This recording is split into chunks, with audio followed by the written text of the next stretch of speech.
Bonjour mes amis, comment recevoir plus d'argent? Voilà quelque chose d'important dans notre vie, dans notre société, où, vous le voyez, eh bien, l'argent est omniprésent.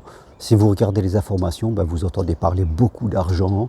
Et aujourd'hui, dans cette société matérialiste, eh bien, ne pas avoir d'argent peut nous provoquer pas mal de problèmes. Alors, dans le titre, j'ai dit comment recevoir plus d'argent, parce que quand on est spirituel, quand on est croyant, eh bien, on reçoit l'argent. Ne dit-on pas dans la Bible que Dieu est le don et il est le donateur, c'est-à-dire que nous devons être en capacité de recevoir l'argent qui nous attend quelque part. Il n'y a pas de manque d'argent, il y a simplement des gens qui ne sont pas en capacité de le recevoir, ce don qui nous attend. Et je crois que c'est important de le voir comme ça. Si vous vous engagez dans un chemin spirituel, c'est que vous avez décidé de ne pas vivre au travers de vos simples pensées, et de vous connecter à quelque chose de plus grand que vous, avec lequel vous allez créer une vraie relation d'amour, une vraie relation intime. Et cette sagesse divine, eh bien, c'est elle qui va vous faire recevoir le don d'argent, mais aussi le don d'amour, le don de toutes les choses dont vous avez besoin dans la vie. Donc c'est important de bien se positionner et de ne pas croire que par votre labeur, vous allez par vos simples forces à vous, vous allez pouvoir recevoir cet argent.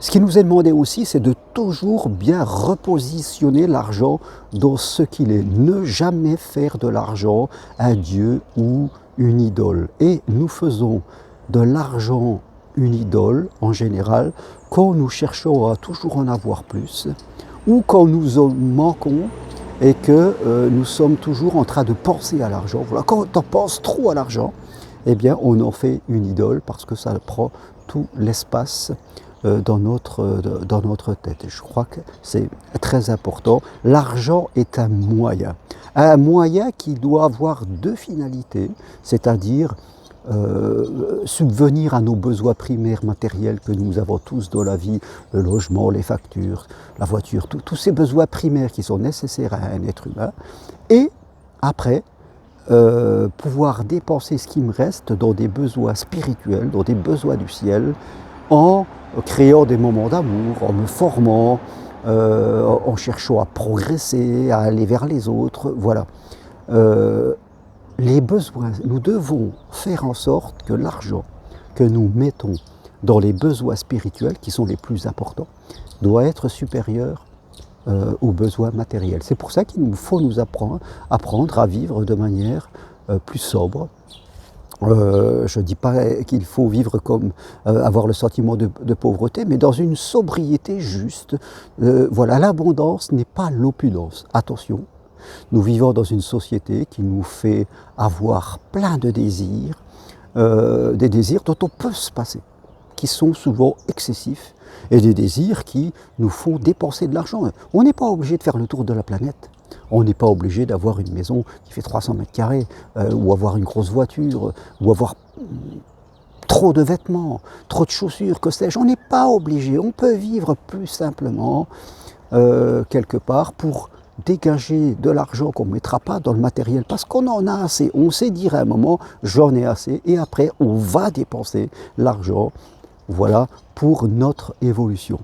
Attention, là aussi, beaucoup de gens ne dépensent rien pour leur évolution, ils investissent dans le matériel, dans les loisirs, ou ils mettent de côté, mais jamais ils ne dépensent pour eux, comme s'ils avaient l'impression que ça ne servait à rien, que c'était une dépense futile, parce qu'on n'a rien. Voilà, on est vraiment focalisé sur l'avoir. Si je dépense quelque chose, eh bien il faut que j'ai quelque chose.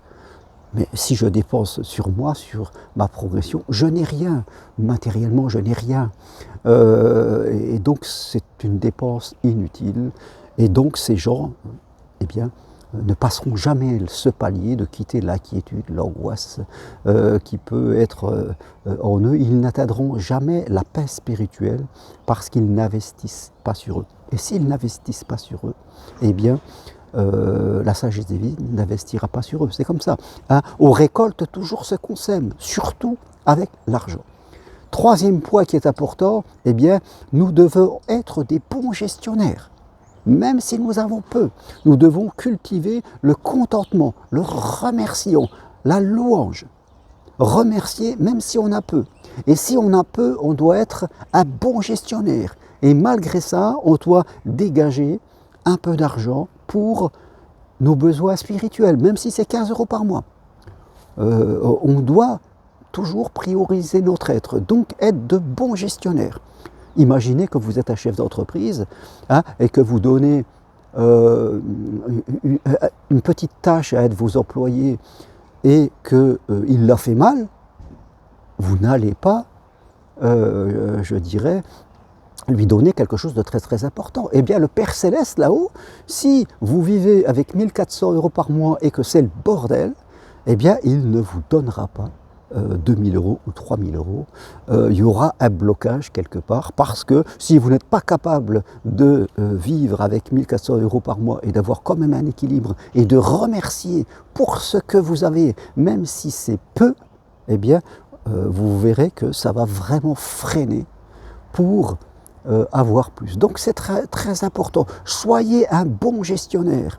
Et si vous ne l'êtes pas, apprenez à le devenir parce que c'est ainsi que vous pourrez recevoir plus. Alors c'est sûr que si vous êtes chez vous, que vous ne voulez pas travailler, que vous vivez au RSA, alors que vous pourriez travailler, que des allocations, je veux dire, d'allocations, alors que vous pourriez travailler, c'est sûr que là la porte est fermée à double tour.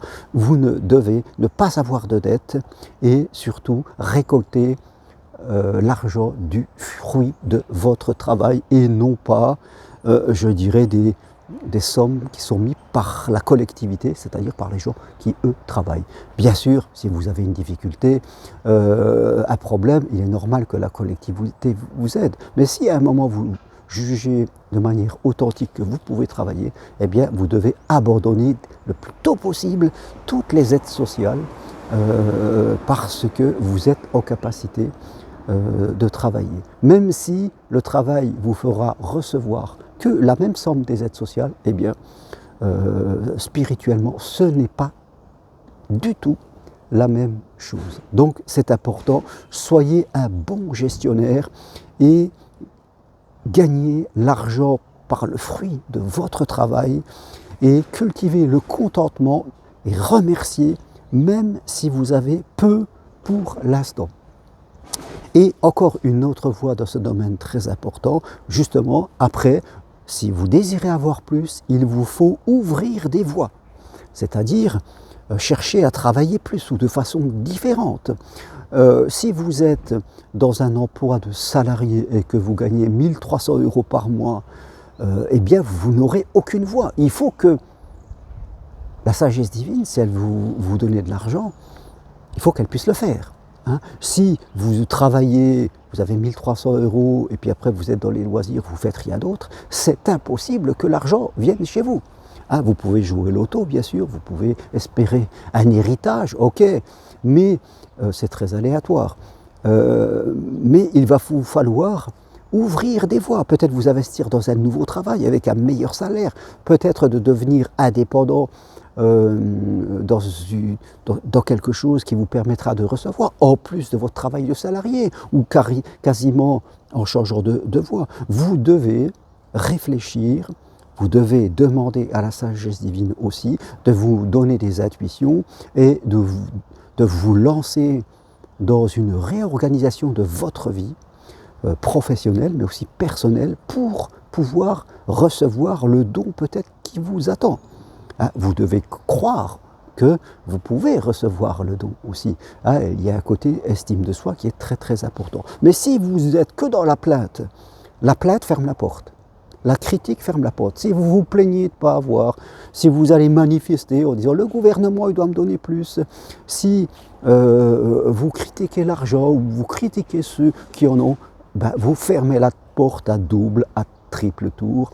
Les gens n'ont pas conscience qu'en se plaignant, qu'en manifestant, ils jouent contre eux-mêmes. Ils creusent le trou dans lequel ils sont en train de tomber, quelque part. Donc, tout vous sera donné si vous y croyez et si vous vous levez et vous marchez et vous passez à l'action juste, mesurée, sans faire de l'argent une idole, en étant un bon gestionnaire, en remerciant de ce que vous avez et en attendant la grâce divine qui vous permettra, si vous utilisez l'argent de manière juste pour évoluer, pour créer des moments d'amour autour de vous, la sagesse divine vous récompensera à un moment et vous verrez que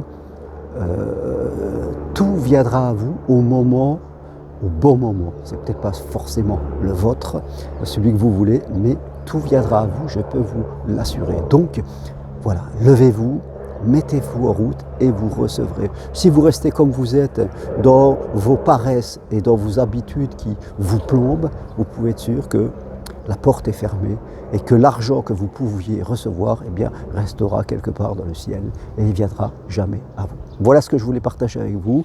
Si vous voulez aller plus loin, eh bien, prenez une consultation avec moi ou eh bien, venez marcher sur Compostelle.